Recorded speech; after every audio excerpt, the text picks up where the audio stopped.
என்னோட பேர் ராஜி ஜோசப். நீங்க எங்களோட சேனலுக்கு தொடர்ந்து உதவி பண்ணிட்டு இருக்கீங்க, உங்களுக்கு மிக்க நன்றி. எங்களோட நிறுவனம் கடந்த 30 வருஷமா மக்கள் மத்தியில வேலை செஞ்சுட்டு இருக்கோம்.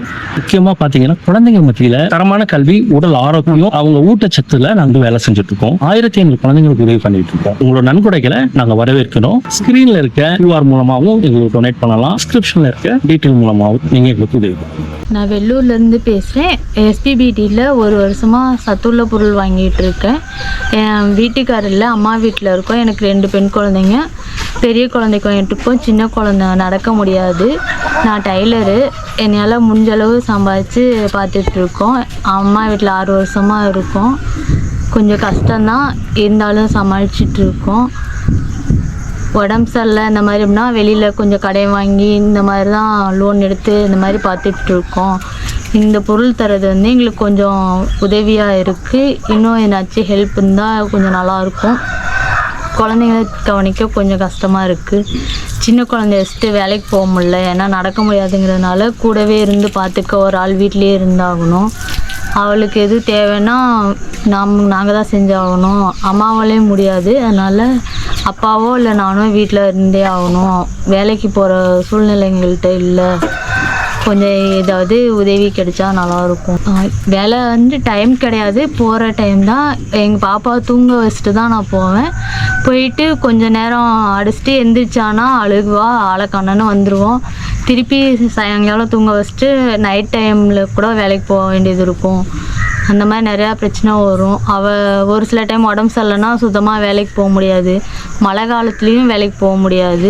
வேலை கொஞ்சம் அங்கேயும் கஷ்டம்தான். ஏன்னா நாங்கள் தைச்சா மட்டும்தான் சம்பளம், ரெகுலர் இது சம்பளம் கிடையாது. நாங்கள் எவ்வளோ தைக்கிறோமோ அது மட்டும்தான். ஒரு பாய் கணக்கு மட்டும்தான். எங்களுக்கு ஒரு பாய்க்கு 2 ரூபா தராங்க.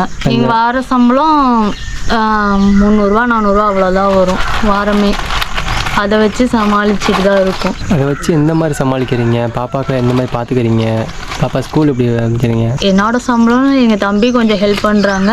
எங்கள் அப்பா வந்து சந்தைக்கு பார்த்துக்கிறாங்க. நான் சின்ன பொண்ணுக்கு மருந்து வாங்குகிறோம்.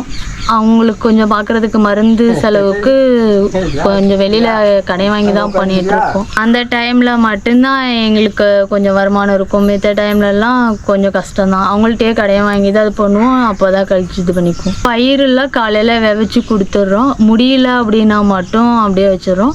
ராகி மாவை கஞ்சியாவோ அல்லது தோசை, அடை, களி இந்த மாதிரி கிண்டி கொடுத்துட்றோம். இனிப்பு போட்டு கொடுத்தா சாப்பிட்டுக்கிறாங்க. சத்து மாவு சுடுதண்ணி வச்சு இது பண்ணால் சாப்பிட்டுக்கிறாங்க. சுண்டல் எல்லாமே விதைச்சி கொடுத்தாலே சாப்பிட்டுக்கிறாங்க. இல்லை சில டைம் வந்து தோசை மாவில் ஊற வச்சு ஆட்டி கொடுத்து தோசையாக ஊற்றி கொடுத்துருவோம். இங்கே அடுப்பு வச்சுருக்கோம், ஆனால் இது வசதி இல்லாதனால நாங்கள் பாயை வச்சு அப்படியே மழை பெஞ்சா சாரல் அடிக்காமல் இருக்கிறதுக்காக கட்டியிருக்கோம். மாதம் சிலிண்டர் வாங்க முடியாதுங்களா, அதனால் விறகடுப்புலேயும் யூஸ் பண்ணிக்குவோம். 2 மாதத்துக்கு ஒரு தடவை. இப்போ மழை காலத்தப்போ சிலிண்டரில் யூஸ் பண்ணிக்குவோம், வெயில் காலத்தப்போ விறகடுப்பில் யூஸ் பண்ணிக்குவோம். டீ இந்த மாதிரி வைக்கும்போது சிலிண்டர் வச்சுக்குவோம். மித்த சாப்பாடு சமைக்கிறதெல்லாம் விறகடுப்பில் செஞ்சுக்குவோம். ஏன்னா மாதம் சிலிண்டர் வாங்கணும், அரிசி வாங்கணும், எல்லாமே கடையில் வாங்கி தான் செய்கிறோம். அதனால் பணம் பத்தாததுனால 2 மாதத்துக்கு ஒரு தடவை வாங்குற மாதிரி 3 மாதத்துக்கு ஒரு தடவை சிலிண்டர் வாங்குகிறோம். அந்த மாதிரி பண்ணி வீடு மேலே ஓடு தான், சுற்றிலும் செவ்வறு எடுக்க வசதி இல்லை. நல்ல தகர சீட் வாங்கி ஃபுல்லாக அடிச்சிருக்கோம். வெயில் காலத்தில் காற்று தான் கொஞ்சம் கஷ்டமாக இருக்கும். ஃபேன் இருக்குது, இருந்தாலும் காற்று அவ்வளோவா ஃபேன் ஓடாது வேகமாக.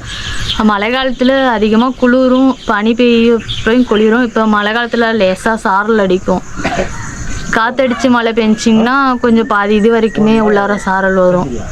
நாங்கள் குழந்தைங்க மட்டும்தான் உள்ளார படுத்துருப்போம். எங்களுக்கு இடம் இருக்காதனால அம்மா அப்பா வெளியே படுத்துக்கோங்க.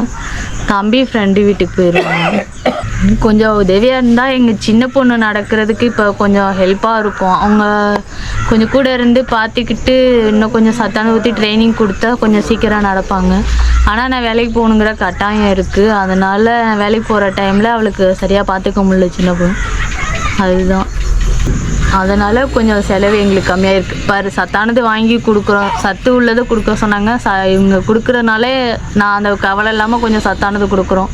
பேரிச்சம்பழம்லாம் தரது வந்து காலையில் அடித்து சாப்பிட்டுறாங்க, இல்லைன்னா வெறும் வயிற்றுலேயே கூட சாப்பிட்டுக்கிறாங்க. அந்த மாதிரி இப்போ இரும்பு சத்து உள்ள பொருள் நிறையா கொடுக்குறப்ப கொஞ்சம் ஆக்டிவாக இருக்காங்க. இல்லைன்னா என்னால் பேரிச்சம்பழம்னா ஒரு டைம் வாங்குவோம் மாதத்தில், அதுக்கப்புறம் 2-3 மாதம் வாங்க முடியாது. அப்புறம் காசு இருக்கப்போ தான் வாங்க முடியும். அதுதான் கொஞ்சம் கஷ்டமா இருந்துச்சு. இப்போ அந்த பிரச்சனை இல்லை. எங்களுக்கு உதவி பண்ணுற எஸ்பிபிடிக்கு நன்றி. நன்றி.